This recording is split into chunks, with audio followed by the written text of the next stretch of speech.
They found new evidence tying Boosie to Duke the Jeweler beef. I want y'all to know they went into it right then and there at the moment, but it led to the point where Duke the Jeweler family, they came out and said that Boosie set him up, and they said they going to the fullest extent to try to prosecute this man.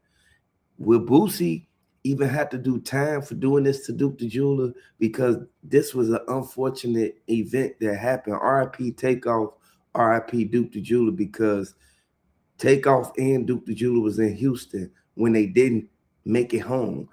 They did something to them two guys out there, and look at the result, man. They bogus for what they did to Duke the Jeweler and Takeoff.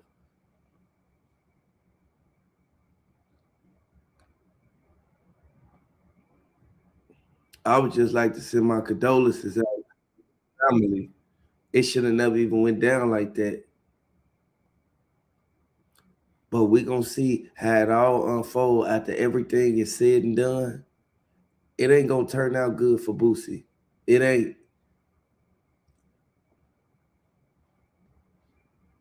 Somebody tried to rob him and killed the dude. What the hell, my 19-year-old cousin gonna try to rob and kill somebody? Bro, we getting money, man. Boosie is being investigated by the feds for allegedly setting up Duke the Jeweler and getting him killed after bringing him to a rigged dice game with Jay Prince Jr. in Houston. But first, let me break down exactly how this whole setup went down. That's going to blow your mind.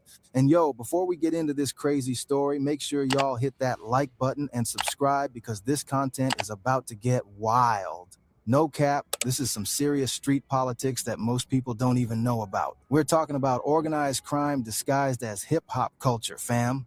So first, let me break down who Duke the Jeweler really was, because this man was way more than just some random jeweler from Chicago. Duke was straight up one of the most respected jewelers in the Midwest, shorty. We're talking about a man who built his reputation from the ground up, working with everyone from local rappers to major league athletes. So Duke gets this call from Boosie about making a custom piece. Now, Duke had worked with rappers before, but Boosie was on a different level.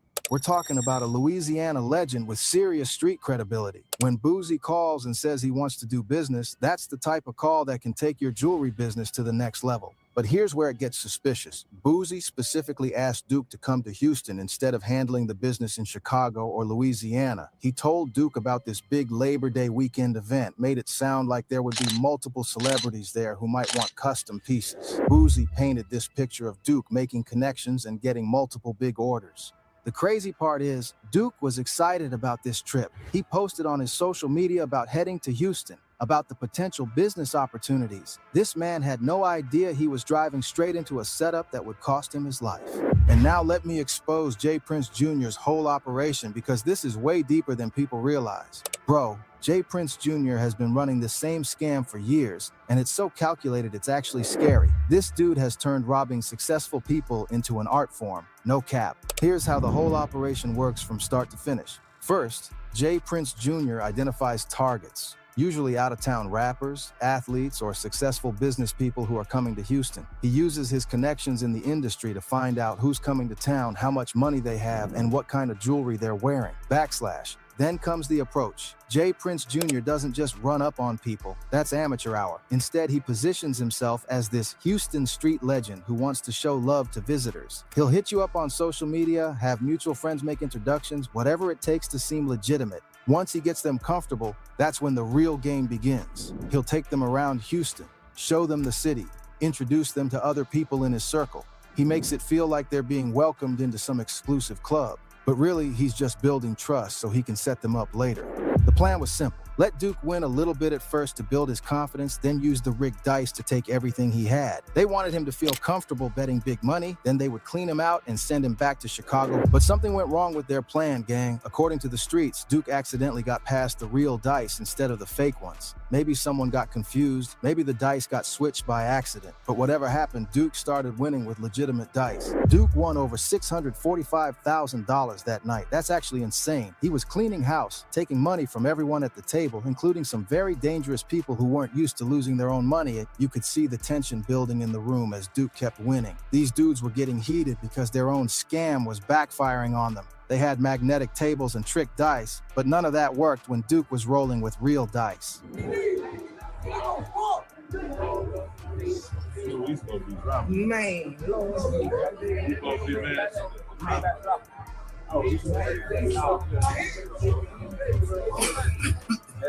Boosie was standing behind Duke the whole time, and people noticed he kept whistling.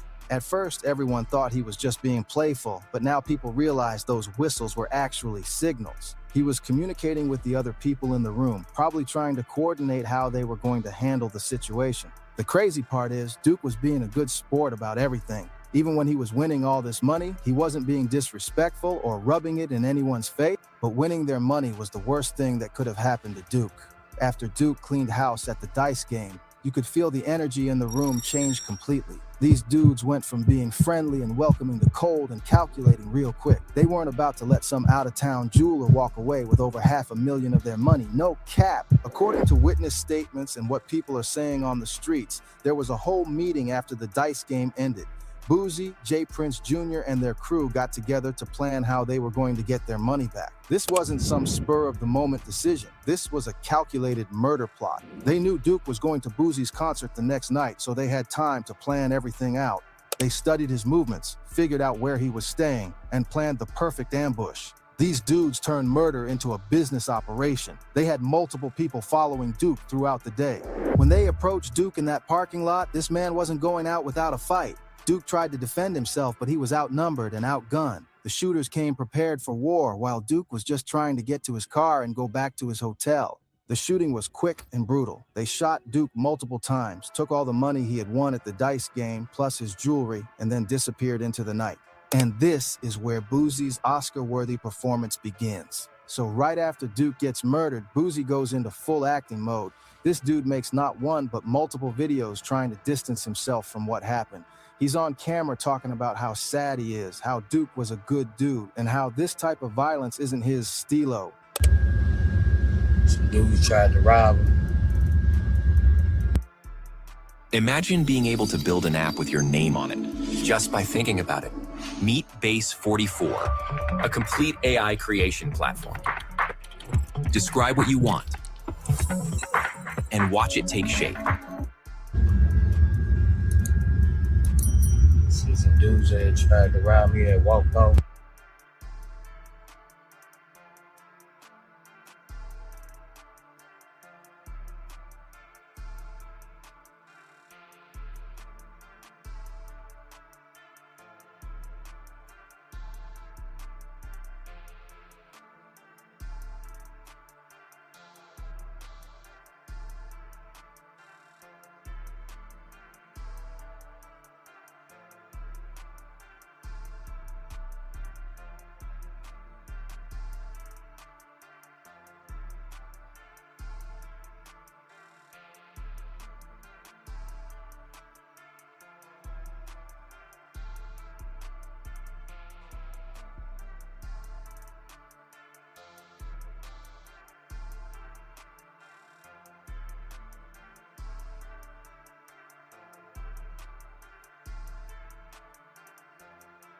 By itself, bro.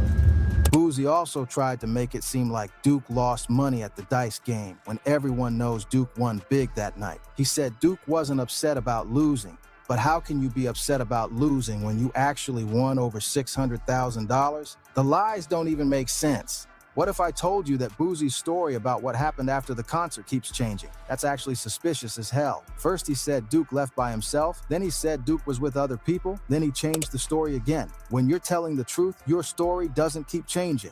The most disgusting part of Boosie's performance was how he tried to use Duke's death to make himself look like a victim. He talked about how the internet was trying to blame him, how people were being unfair to him, how this was affecting his mental health. Bro, a man is dead and you're worried about your reputation? Internet, y'all got us all the way up, man. We met that dude, Duke the jeweler, the night before.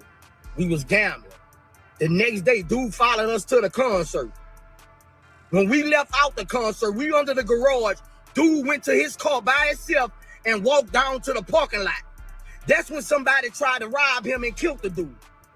What the hell, my 19-year-old cousin gonna try to rob and kill somebody? Bro, we getting money, man. That's crazy. Fucking money. That ain't our stilo. As a boss, I ain't letting that go down like that, man. This dude finna make me a piece. So y'all need to kill that. That's bad low, man. Don't put us in nothing with no bad low. It's bad low, man.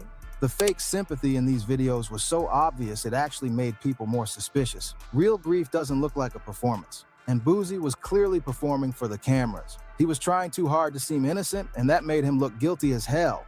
Fans found video evidence of Boosie's nephew leaving the building right before Duke got shot. That's actually insane. They went through security footage, social media posts, and witness accounts to create a timeline that showed exactly how the murder went down. The internet detectives also discovered that Duke's Louis Vuitton bag with his jewelry was found at Boosie's house. Like, how do you explain that away? Boosie claimed Duke asked him to hold it during the dice game, but after Duke got murdered, why didn't that bag go back to his family? Why was it just sitting at Boosie's crib like it belonged there? Social media users also started connecting this case to other suspicious incidents involving J. Prince Jr. and his crew. They found patterns of out-of-town artists getting robbed or killed after attending dice games in Houston. This wasn't Duke's first time. This was part of a bigger operation. But this is where Boosie showed his true colors. So after the internet basically solved the whole case and exposed all the evidence, Boosie's whole demeanor changed completely.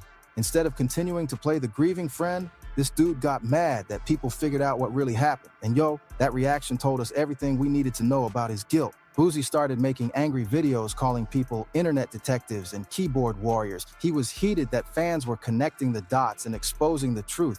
But bro, if you're really innocent, why are you mad at people for trying to find justice for Duke? That's actually crazy behavior right there. An innocent person would want people to investigate and find the real killers. An innocent person would be grateful that people cared enough about Duke to seek the truth. But Boosie was more concerned about protecting himself than getting justice for Duke. Boosie also started trying to discredit the evidence that fans had found. He would make videos trying to explain away the phone records, the fingerprints, the witness statements, but his explanations never made sense. When you have to work that hard to explain away evidence, it usually means you're guilty. The fact that Boosie spent more time attacking people who were seeking justice than he did mourning Duke's death showed everyone what his real priorities were. He cared more about his reputation than he did about a man who lost his life. And yo, even Boosie's own family started turning against him. Here's where the story gets even crazier. Boosie's own brother TQ came forward saying he has receipts that prove Duke got set up. When your own blood is calling you out for murder, you know the situation is bad, no cap. TQ and Boosie have been beefing for years over money and business deals. According to court documents, TQ allegedly stole over $360,000 from Boosie's bank account and helped one of Boosie's artists sign with another label behind his back. But the Duke situation made TQ speak up in a way he never had before. He started hinting on social media that he knew the real story about what happened to Duke and that Boosie wasn't as innocent as he was pretending to be. TQ said he had evidence that could expose the whole setup. You think niggas wake up and just choose Boosie to steal from? You don't think there's better people to steal from? Like, it's not fucking happening. Boosie is not a victim, dog. Like, that nigga ain't no... Boosie is a fucking villain. Here's where this story gets absolutely wild. Some people think the Duke situation is connected to what happened to Takeoff from Migos. Both situations involved dice games in Houston, both involved J. Prince Jr.'s circle, and both ended with successful young men losing their lives over money and jewelry. The pattern is too similar to ignore, fam. Young successful artists come to Houston, get invited to these exclusive dice games, something goes wrong with money or respect, and they end up dead. That's not a coincidence. That's a pattern of predatory behavior. What if I told you that there might be other victims we don't even know about? That's actually insane when you think about it. How many other successful people have been lured to Houston and never made it home?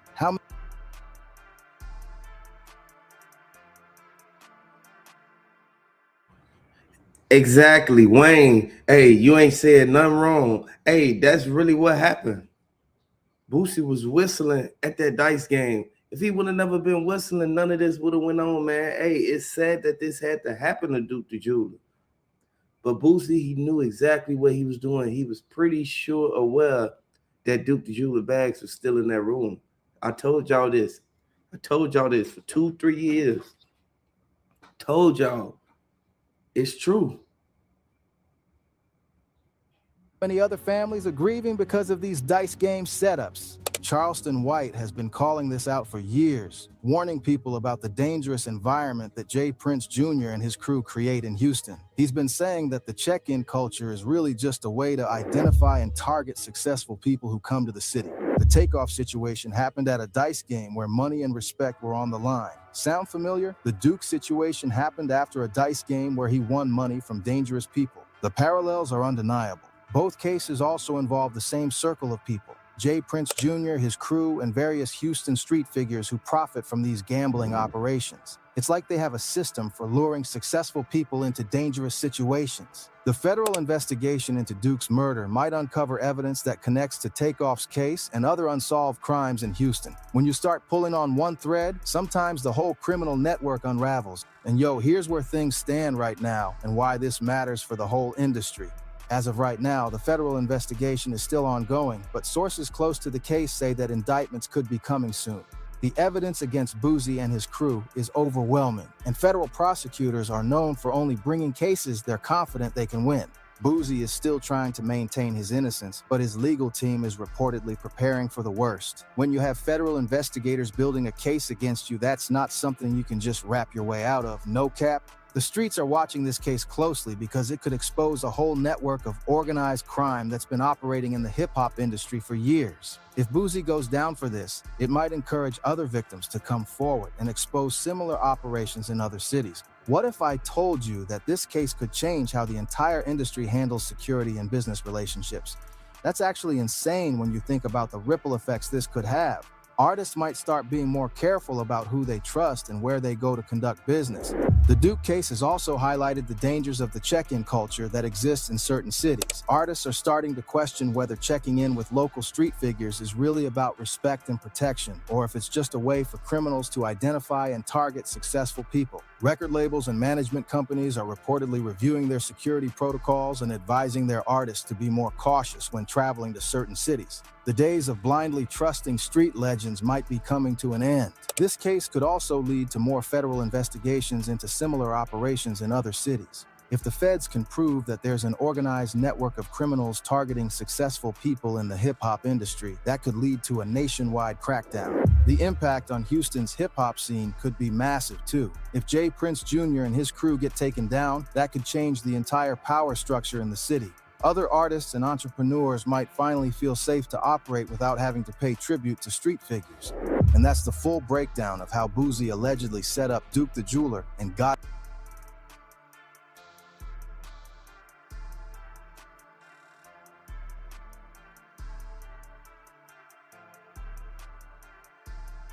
Now we know everything that was said, it was true.